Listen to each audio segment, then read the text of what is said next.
Augusztus 18-án vasárnap délután 3 órára várják ide a Liszt Ferenc repülőtér 1-es termináljára a Sólyom Hungarian Airways első gépét, mely Angliából érkezik. A 23 éves gép lesz a flotta első darabja, Ámos vezér néven fog majd szerepelni. Bár sokan kételkedtek a Sólyom Airways indulásában, úgy látszik, hogy a mai nappal valóban elindul az új magyar légitársaság.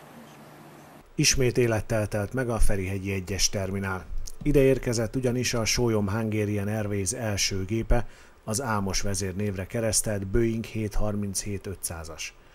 Több tucat újságíró, rengeteg meghívott vendég és érdeklődő várta a mondhatjuk történelmi pillanatot, hogy a Malév csődje után alig másfél évvel ismét magyar légitársaság gépe érintse a ferihegyi leszállópálya betonját.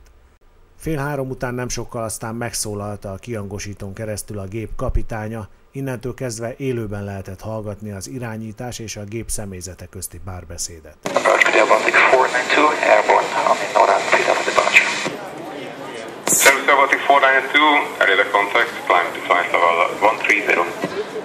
Ekkor már több száz fős tömeg várta, hogy a gép feltűnjön a horizonton. Az érdeklődők között ott volt Farkas Bertalan, hazánk egyetlen űrhajósa, valamint Kálmán Olga televíziós újságíró, az ATV műsorvezetője is. 3:30 előtt pár perccel aztán a távolban egy fényes pont tűnt fel, majd jól láthatóvá vált, érkezik Ámos vezér, a légitársaság első gépe. Vágó József, a cég vezetője, valamint két üzlettársa, Hurtyák Róbert és Lucsik János egymásba kapaszkodva izgatottan várta az átrepülést, majd a tiszteletkört. Hatalmas taps fogadta a gépet, mely kecsesen elhúzott az érdeklődők fölött.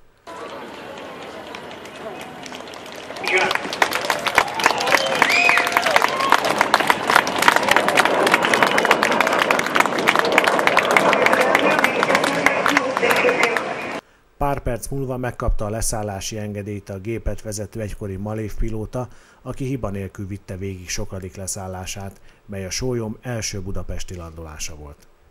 A gépet az ilyenkor szokásos kétoldali vízsugár fogadta.